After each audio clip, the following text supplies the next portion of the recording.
কি জানি এখনো কেন বাড়ি আসছে না। এতক্ষণে তো বাড়ি এসে যাওয়ার কথা। কোনোদিন তো এরকম দেরি করে না। দেখা যাক কখন আসে। আজ বাড়ি আসুক, তারপরে হচ্ছে। আজ এত দেরি হয়েছে কেন বাড়ি আসতে? দাঁড়াও দাঁড়াও, সব বলবো তোমাকে কেন আজকে এত দেরি হলো। বলো, কেন দেরি হলো আজকে এত? আরে রাগ করো না, বলছি কেন দেরি হয়েছে। দেখো তোমার জন্য কি এনেছি।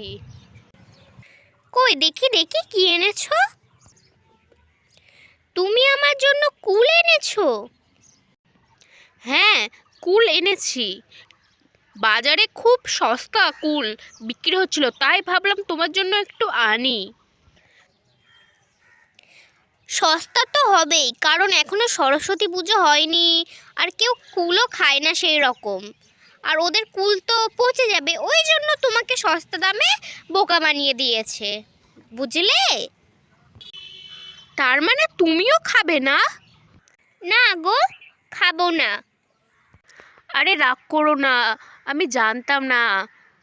তোমার জন্য আরেকদিন অন্য কিছু এনে দেবো, রাগ করো না। আর কুলগুলো দেখবে তো কত বড় বড়, দেখবে তোমার খাওয়ার মন হয়ে যাবে। খাবার তো মন হচ্ছে, কিন্তু খাবো না। অঞ্জলি না দিয়ে খেতে নেই, বুঝেছো? তাই আমার রাগও ভাঙাতে হবে না। চলো ঘরে চলো, তোমাকে কিছু খেতে দেই। না না, কিছু খাবো না।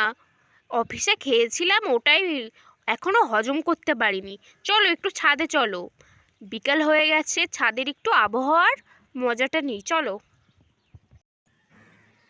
তোমার জন্য কুল নিয়ে যাব, খাবে নাকি?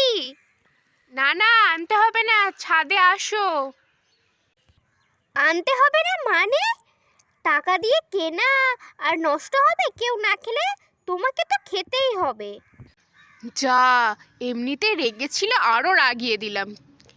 এখন কি হবে? তুমি এই আমাদের দুজনার মাঝখানে কুলটাকে কেন রেখে দিয়েছো আমি বুঝতে পারছি না। বুঝতে পারছো না? আমি বুঝিয়ে দিচ্ছি।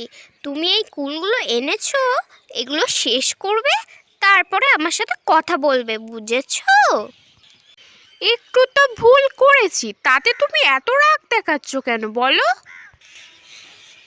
ঠিক করছি, 100 বার রাগ দেখাবো।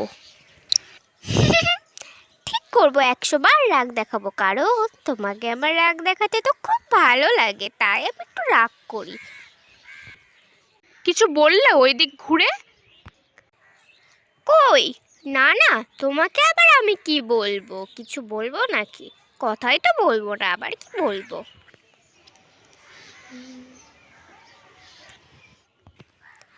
আমার রাগ তো কখন কমে গেছে, বুঝেছো? আর তুমি কি করে বুঝবে? তুমি তো কিছুই বোঝো না।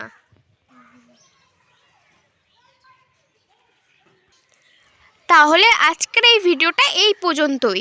আরও যদি মিষ্টি মিষ্টি পুতুলের গল্পর ভিডিও দেখতে চাও, আমাদের চ্যানেলটা অবশ্যই সাবস্ক্রাইব করে দিও।